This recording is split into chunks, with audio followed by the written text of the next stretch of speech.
this tendency to explain everything. I have a contrary view. I think that people lean into a movie more when there's unanswered questions.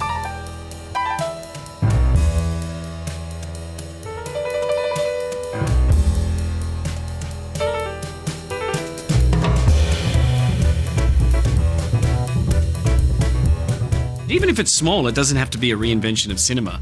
But if you just come up with one thing that's yours for a movie that relates to your story, that's motivated by story, it's so fun. You know, actually my favorite shot, I think, is the opening shot, and I'll tell you why. Because it was the first shot we did on the first day, so it was my first time I was shooting anything as a director. I did the clapper, you know, and it was so crazy to me to actually be rolling cameras. And I kid you not, the first take that we did is the one that's used in the movie. Right on cue, as we called action, a flock of birds flew right through the middle of frame. You can see them in the movie. I couldn't believe it. They had perfect timing. It was crazy. It was almost like the movie gods were saying, like, we got you, kid. Like, it's going to be okay. We're going to give you this beautiful flock of birds. I couldn't believe it. And then we pull back along and reveal this house. You know, in a haunted house movie, the house is a character. So you're almost casting the house in the way that you would cast an actor. It's not an afterthought. You know, you're not being flippant about it. Like, you really are looking at the house for the architecture, what's going to give you the best angles. And, you know, the Insidious films were shot in Los Angeles, the first three films, and so there's that rich kind of craftsman architecture. There's a lot of the variation.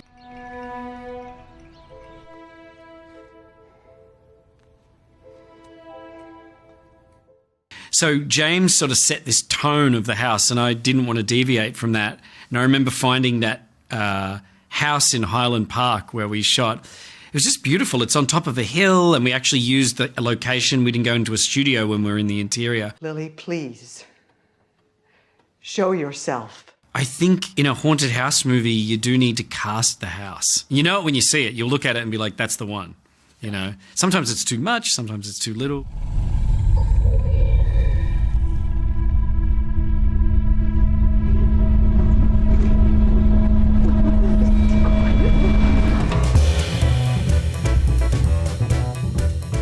My favorite shot from that film is a shot where he's unable to move and this hacker is dragging him across the floor of her loft.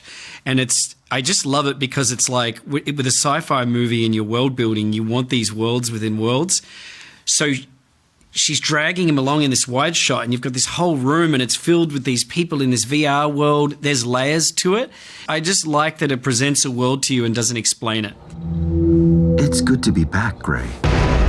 You know, a lot of people talk about the shot in that movie where Logan gets up off the floor and you know, that and that calls attention to itself. But for me, that other shot is the one that really stands out to me because it's like, here's a world, you know, that you're stepping into. When I'm writing it down, I'm thinking like, what's important, what's not important. You're just gauging it yourself. Look, can you hack a computer for me?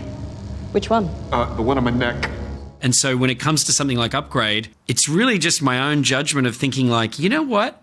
Visually, I think they get it. I don't need to talk about what these VR people are doing. We know what VR is. But I want them doing something strange. You want people asking questions. I think you want people leaning in. This tendency to explain everything, there's a thing that can happen if you focus group a film to death, where every question needs to be answered. And maybe some studios are afraid of unanswered questions. I have a contrary view. I think that people lean into a movie more when there's unanswered questions, and a lot of the time come up with their own answers. They'll just build their own lore around something. And I love that. What are they doing? VR. How long do they VR for? Days. Weeks. Do they sleep? Nope. You know, the one that stands out in my mind, just in terms of pure beauty, it's Elizabeth Moss standing in front of this window with this ocean beyond her. We were shooting in this house that was a few hours south of Sydney in Australia, and it was perched on a cliff. And we just happened to get there on this stunning day with blue sky, looking out over the ocean. And even something as simple as that, just putting her in front of that, we're looking at her back. There's something so photographic about that. You know, if you can hang it on your wall, I love that. So that shot stands out to me. There's a lot of other shots in that movie that are maybe more garish or action-packed, but that one just stands out to me as a beautiful frame.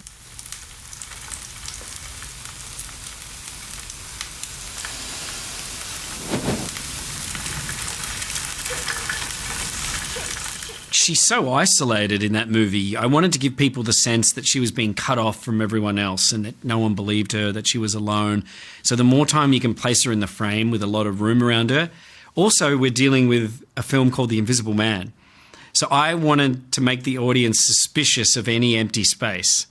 You know, by that point in the movie, we were just framing her with a lot of space because I constantly wanted the audience looking around like, is something moving? Is it, you know, where is he? Is he right there? If you can weaponize empty space, I mean, talk about turning the frame against the audience, you know?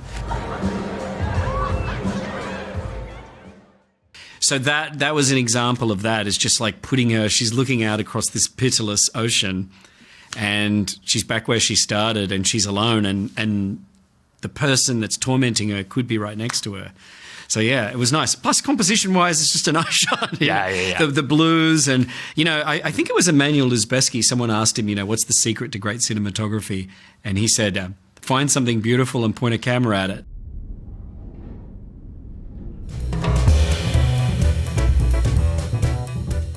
I think my favourite shot is the one that was maybe hardest to achieve, which is the first transition, where it's one shot we wrap around the room. He's in the basement. There was so much of a dance happening with timing. Okay, you know, Julia, you have to say this at this moment, and the lighting's changing. It's just almost comical, but right behind the Steadicam was a whole bunch of people shuffling along like a little army of shuffling crabs, and they're like moving around the room. I've got the B-roll from behind the scenes. It's quite comical, and a lot of times, you know, it's a lot of takes because somebody leans too forward into the shot. You can see a light. Somebody doesn't move quick enough. Somebody doesn't get the light under Julia's chin in time. Whatever it is, it was a dance. But once all the elements were put there, I was like, oh wow, this is. If you can put the thing that you're writing down on screen, that's the happiest moment as a filmmaker because it doesn't always happen. Sometimes the thing you wrote down changes a lot, either through compromise because you don't have the money, so you have to tweak it, or because it just doesn't look like what was on your head. Somehow pointing a camera at you, it doesn't look like what I thought it would. That scene is an example of the thing I wrote matching what is on screen. Daddy, are we gonna die? No. It's my job to protect you. Most times when I write a film, the first thing I'll write down is what's the first thing you see in your mind when you think of this movie? Almost as if I was like you watching a trailer.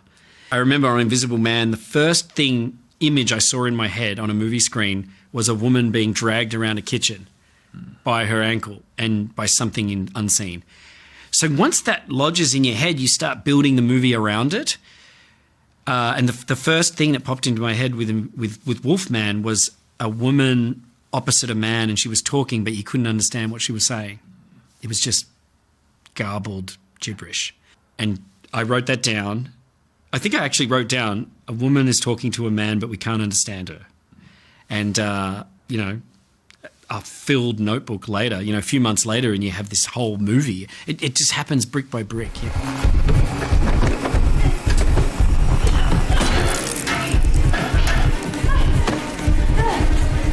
Well, it's a visual language. Like Stefan Duccio, who's the cinematographer on my films, he and I work really closely together to develop a language for the film. Even if it's small, we'll say, okay, what are we doing with this movie that's unique to us? With Upgrade, we decided to lock the camera to the actor when he was in this computerized mode. So you get that rigid kind of feeling. You feel that feels robotic. With Invisible Man, we decided the camera would be this autonomous presence. Can't you just forget I ever existed? That I loved the idea of panning away from actors while they're talking. You know, that's counterintuitive. Usually in a film, you're locked to an actor, and when they're finished speaking, you cut away. I just loved the idea of going, nope, not interested, going to go over here, because there's another presence in the room that the camera was aware of. It's almost as if the camera knew things that the characters in the movie did not. And so we loved doing that developing. So when it came time for this movie, it was a question of like, okay, the camera is the one thing that can shift between worlds. These people are in two different worlds, and we'll use the camera as the traveler that crosses over, and I really wanted to do the transitions in one shot without cutting. So yeah, it's just fun to develop a visual language. Even if it's small, it doesn't have to be a reinvention of cinema. But if you just come up with one thing that's yours for a movie that relates to your story, that's motivated by story, it's so fun. For more directors picking some of their favorite shots from throughout their filmography, check out our interviews with Ridley Scott and Alex Garland.